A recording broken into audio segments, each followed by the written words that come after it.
Para pemeran ataupun pemain di dalam film ini adalah Bablu sebagai pemeran utama yang merupakan pria periang dan setia kawan. Dimpi adalah wanita yang dicintai oleh Bablu, putri dari Chowdhury. Chowdhury adalah seorang mafia di tanah Jalt, desa Hekri. Renuku adalah putri pertama Chowdhury dan Rajobai adalah calon suami Renuku. Baiklah, tanpa perlu berlama lagi, langsung saja ini dia alur cerita selengkapnya. Putri pertama Chowdhury bernama Renuku, tengah mengadakan pernikahan dengan calon suami yang dipilihkan oleh ayahnya. Surat Singh, Chowdhury yang merupakan nama lengkapnya merupakan pemimpin gangster di desa Hekri dan sangat dihormati oleh semua warga dan juga keluarganya. Ia sangat tidak mempercayai cinta dan semua keluarganya semua dijodohkan dan baru mengenal lebih jauh setelah menikah.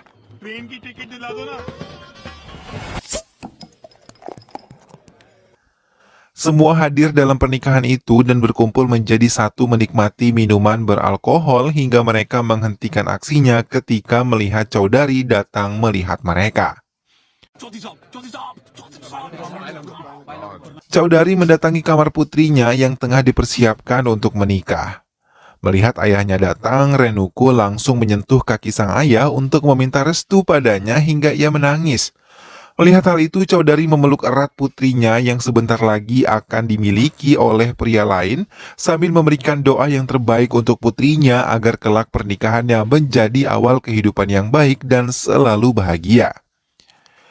Ia meninggalkan Renuku untuk mempersiapkan semuanya dan menuju api doa yang telah dihadiri pendeta dan calon pengantin pria yang bernama Rajobai, seorang pria putra dari sahabatnya. Tapi tiba-tiba seseorang berbisik ke telinga Chowdhury dan mengatakan kalau Renuku tidak berada di kamar pengantinnya. Semua anak buah Chowdhury bergerak mencari keberadaan Renuku di berbagai penjuru desa Hekri. Mereka memeriksa semua tempat, bahkan terminal dan stasiun tak luput dari pemeriksaan mereka. Namun mereka tidak menemukannya hingga mereka mendapatkan kabar kalau Rakes yang telah membawa lari Renuku. Chowdhury pun turun tangan membantu semua anak buahnya untuk mencari keberadaan putrinya dan menekan keluarga Rakes untuk mengatakannya. Hingga ayah Rakes mengatakan kalau dirinya tidak tahu dan menunjukkan sebuah foto Rakes bersama teman-temannya. Melihat itu, Chowdhury mulai mencari orang-orang yang ada di dalam foto yang diberikan oleh ayah Rakes. Mereka mulai menemukan salah satu yang ada di dalam foto tersebut bernama Jitsel Jaiswal. Mereka menemukannya di sebuah kantor besar. Tak hanya Jaiswal, mereka juga menangkap Karan yang merupakan sahabat Rakes juga. Setelah menangkap kedua sahabat Rakes, mereka menyekapnya. Di sebuah gudang, mereka yang menyekap sahabat-sahabat Rakes menekan mereka untuk mengatakan keberadaan Rakes. Namun mereka tetap mengatakan bahwa mereka tidak tahu apa-apa, malah menyebutkan nama Bablu untuk mendapatkan informasi tentang Rakes maupun Renuku. Semua anak buah Chowdhury mencari keberadaan Bablu. Setelah menemukannya, mereka pun meminta keterangan di mana keberadaan Rakes. Bablu mengatakan ia tidak mengetahui di mana keberadaan Rakes dan Renuku. Bahkan ia tidak pernah lagi bertemu dengan mereka. Saat Bablu ingin meninggalkan kerumunan orang-orang Chowdhury, tak lama Chowdhury memanggilnya dan meminta anak buahnya untuk menahan Bablu. Mereka pun membawa Bablu di gudang di mana Karan dan Jitsel berada. Melihat kedatangan Bablu, Karan dan Jitsel memeluk karena merasa lega melihat teman mereka selamat dan tidak terjadi apapun. Tiba-tiba seseorang bertubuh tambun bernama Kiki datang menemui mereka dan meminta bergabung dengan mereka untuk bisa melarikan diri dari gudang tempat di mana mereka disekap. Kiki mengatakan kalau pasportnya ditahan oleh anak buah Chowdhury karena ia dicurigai berteman dengan Rakes dan juga Renuku. Bablu pun mulai memberitahu teman-temannya tentang rencana melarikan diri dari gudang itu. Besok saat semua masih pada terlelap,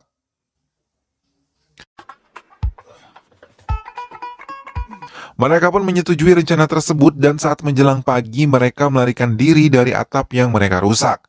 Mereka mengendap-endap untuk bisa keluar dari kediaman Chowdhury hingga bisa menumpang kereta api keberangkatan pertama menuju Delhi. Mereka pun berlari dan melewati pekarangan luas Chowdhury, namun tiba-tiba Bablu melihat gadis yang ia cintai tengah berdoa di kuil kecil yang berada di sana. Ia terperangah kagum melihat kecantikan gadis tersebut, sementara teman-temannya menjerit kesal karena mereka telah tertinggal kereta api keberangkatan pertama. Karena keributan yang mereka ciptakan, semua anak buah Chowdhury telah berkumpul di sana siap menangkap mereka. Tanpa banyak perlawanan, mereka pun dibawa kembali ke gudang Chowdhury. Teman-teman Bablu merasa kesal karena Bablu yang berhenti ketika melihat gadis yang ia cintai. Namun Bablu dengan santainya mengatakan kalau ia tidak akan meninggalkan tempat ini sebelum ia menemukan gadis yang ia cintai tersebut. Gadis yang dicintai oleh Bablu ternyata adalah putri bungsu dari Chowdhury bernama Dimpi, yang terkena dampak atas menghilangnya kakak perempuannya Renuku. Ia tidak diizinkan untuk berkuliah di luar karena ayahnya Chowdhury takut bila Dimpi akan melakukan hal yang sama seperti Renuku. याद है बचपन में तुम दोनों नहीं भागती मेरी बेटी। Chowdhury mengatakan ia akan menghabisi langsung Rakes yang telah membawa kabur putri kesayangannya. Dimpi yang merasa kesal karena tidak diizinkan kuliah dan keluar dari rumahnya, mencoba mendekati gudang di mana Bablu dan teman-temannya ditahan. Ia mencoba bertanya di mana keberadaan Rakes dan Renuku, tapi ia tidak menunjukkan wajahnya di hadapan Bablu dan juga teman-temannya. Namun Bablu dan teman-temannya malah mengejek Dimpi dan tidak mau diajak bekerja sama.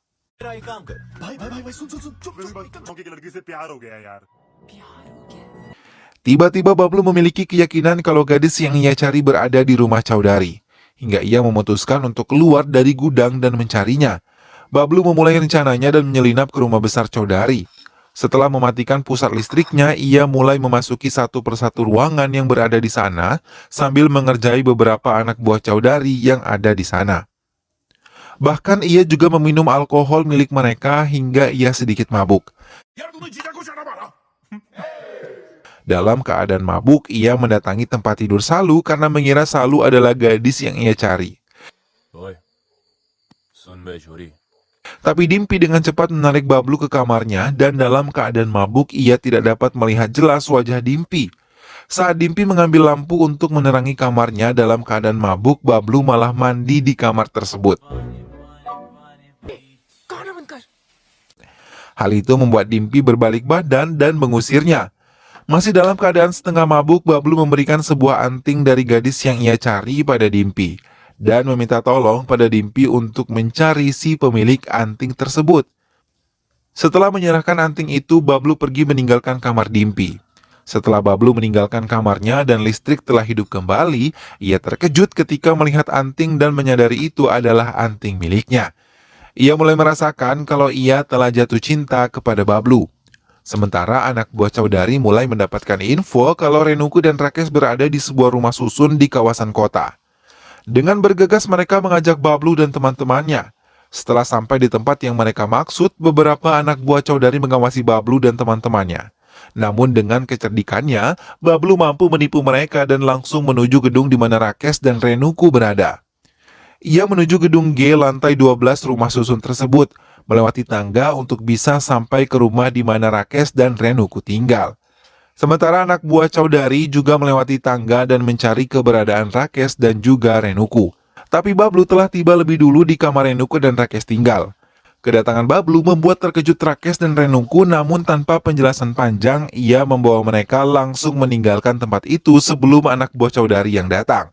Ia melarikan Renuku dan Rakes melewati jendela seperti jalan yang tadi ia tempuh. Bablu yang telah lebih dulu sampai ke bawah langsung menarik sahabatnya dengan cepat. Ketika melihat sebuah bus di hadapan mereka, ia menarik tangan Renuku dan Rakes untuk bersama-sama mengejar bus tersebut hingga mereka bisa mendapatkan tumpangan bus.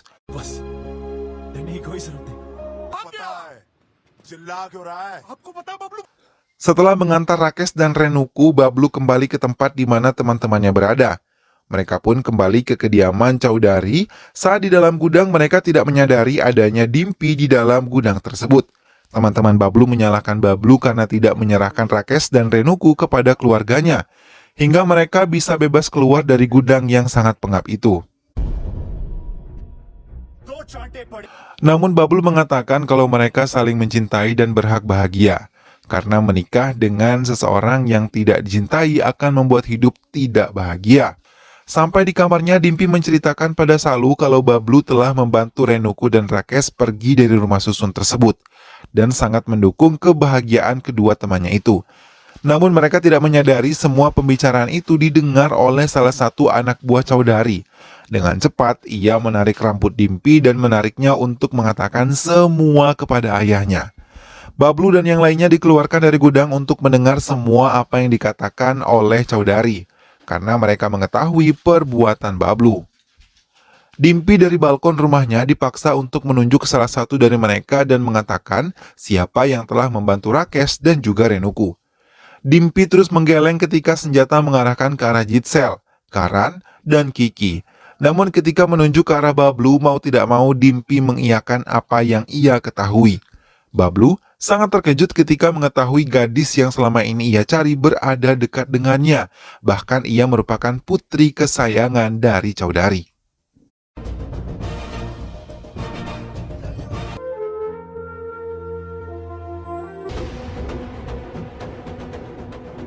Hal itu membuat Bablu terperangah, masih tidak percaya bisa menemui gadis yang sangat ia cintai.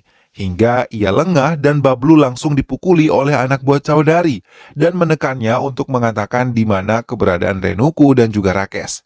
Tapi Bablu tetap terdiam hingga sebuah senjata langsung diarahkan kepada Kiki, Jitsel, dan Karan. Bablu pun membuka suara dan mengatakan kalau Renuku dan Rakesh berada di New Delhi. Mendapatkan informasi itu, Chowdhury dan semua anak buahnya bersiap ke Delhi untuk mencari keberadaan Renuku dan juga Rakesh. Dimpy hanya melihat kepergian mereka dari atas balkon rumahnya. Tapi Bablu mengatakan kepada Chowdhury untuk mengajak Dimpy agar ia tidak melarikan diri seperti kakak perempuannya Renuku. Namun Chowdhury tidak setuju dan meminta supirnya untuk tetap pergi. Namun tiba-tiba Chowdhury mengubah pendiriannya dan mengatakan pada anak buahnya untuk mengajak Dimpy, hingga membuat Bablu menjadi sangat senang karena gadis yang ia sukai ada di dekatnya. Di Delhi mereka mulai mencari keberadaan Renuku dan juga Rakesh. Mereka mendatangi sebuah rumah susun yang pernah disinggahi oleh Rakesh dan juga Renuku.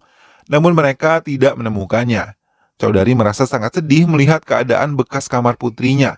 Ia juga merasa terpukul karena kepergian putrinya yang lebih memilih pria lain dibandingkan dirinya yang sangat mencintai putrinya itu.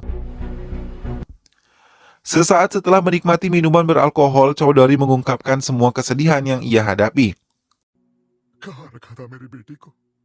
Chowdhury menangis sedih karena selama ini ia mencoba melakukan apapun untuk semua putri-putrinya. Ia meragukan kebahagiaan bersama Rakesh yang dianggap tidak bisa membahagiakan putrinya Renuku. Ia takut kebutuhan Renuku tidak terpenuhi. Sambil terus menangis, ia menanyakan di mana keberadaan Renuku kepada Bablu. Melihat tangis seorang ayah, Bablu mencoba membiarkan Chowdhury agar ia tenang di kursi tempat mereka duduk. Dimpy yang mulai mencintai Bablu memberanikan diri untuk mengatakan cintanya kepada Bablu karena setelah kebersamaannya di Delhi membuatnya yakin akan perasaannya. Namun saat Dimpy mengatakan hal itu, Chowdhury yang berada di belakangnya langsung berlari menghambur ke arah Dimpy dan juga Bablu. Ia bahkan menerobos mereka sambil menyebut nama Renuku. Ia berlari mengejar sebuah bus karena ia melihat Renuku berada di dalam bus tersebut. Melihat hal itu, Bablu mencoba mengejarnya, juga Renuku yang berada di dalam bus terkejut melihat ayahnya mengejar bus yang ia tumpangi dari belakang. Tak lama anak buah Chowdhury berhasil menangkap mereka, kemudian semua anak buah Chowdhury memukuli Rakesh. Chowdhury menampar Rakesh dan melihat hal itu, Renuku memohon kepada ayahnya untuk diampuni dan hidup bahagia bersama dengan suaminya. Chowdhury meluapkan kekhawatirannya kepada Rengoku sambil menangis. Namun tanpa ia duga, Rengoku mengatakan hal yang sangat membuat hatinya terluka dan sangat bersedih. Melihat kakak laki-lakinya dilukai seperti itu, Bai meminta Chowdhury untuk menghukum Rengoku dan Rakesh bahkan menghabisinya.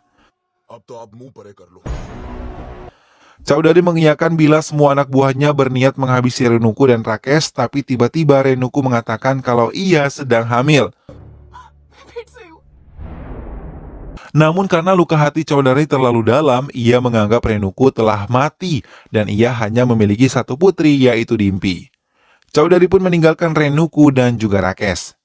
Chowdhury meminta maaf pada Bablu dan teman-temannya, lalu membebaskan mereka. Ia juga mengatakan untuk mereka datang ke acara pernikahan Dimpi dengan pria yang telah ia pilih. नमस्ते। चल भाई कहाँ सुनी माफ कर दे।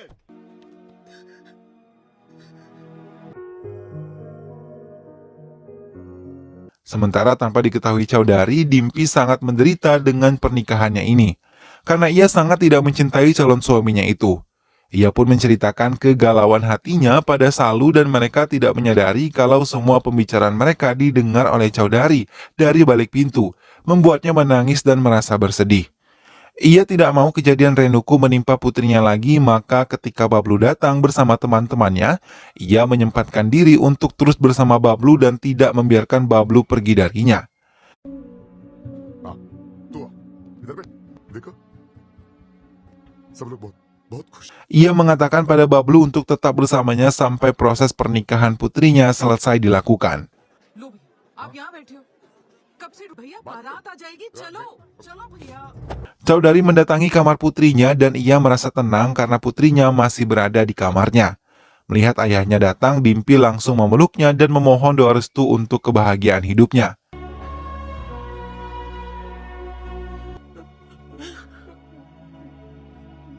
Setelah itu Chowdhury menemui Bablu dan mengatakan ia mengira Bablu akan menculik putrinya, namun dengan tegas Bablu mengatakan ia tidak akan menculik Dimpi sampai ia mendapatkan restu dari orang tuanya. दिन डिम्पी 20 मिनट के लिए गायब हुई। अब परेशानों की शादी ना रुक जाए। Bablu dan teman-temannya pun memutuskan untuk meninggalkan rumah Dimpi, namun di tengah jalan Raju, Bai dan anak buahnya menghadangnya dan langsung memukuli Bablu yang tidak mau melawannya. Hingga Raju Bai pun turun tangan langsung untuk memukuli Bablu hingga membuat kesabaran Bablu habis.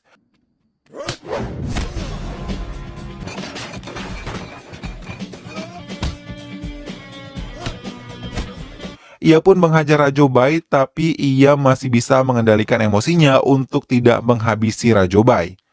Tak lama Chowdhury datang dan mendekatinya sambil mengatakan ia mengantarkan putrinya ke calon suaminya. उसकी बारात मेरे दरवाजे पे खड़ी है और मैं यहाँ खड़ा हूँ।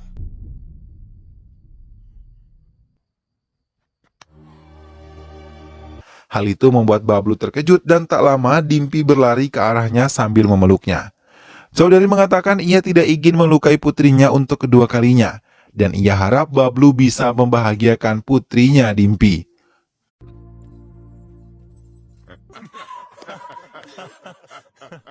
Dan film pun selesai.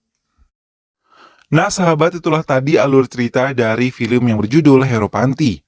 Rasa cinta seorang ayah terhadap putrinya terkadang bisa membuat sang ayah sangat protektif kepada sang anak. Tak jarang sang anak menjadi merasa tertekan dan tidak nyaman atas apa yang dilakukan oleh orang tuanya. Tentunya komunikasi dalam hal ini menjadi hal yang sangat penting. Bagaimana segala sesuatunya dapat dibicarakan dengan hati dan kepala dingin. Seorang anak sudah sepatutnya berbakti pada orang tua. Begitupun orang tua yang bertanggung jawab untuk menyayangi dan membahagiakan anaknya. Namun demikian harus ada jalan tengah di antara kedua pihak sehingga tidak ada pihak yang terluka dari keduanya. Sang ayah ataupun sang ibu harus membahagiakan dan menghormati pilihan anaknya, begitupun sang anak harus mendengar dan berbakti kepada kedua orang tuanya. Semoga sahabat semua terhibur setelah menyimak alur cerita film ini.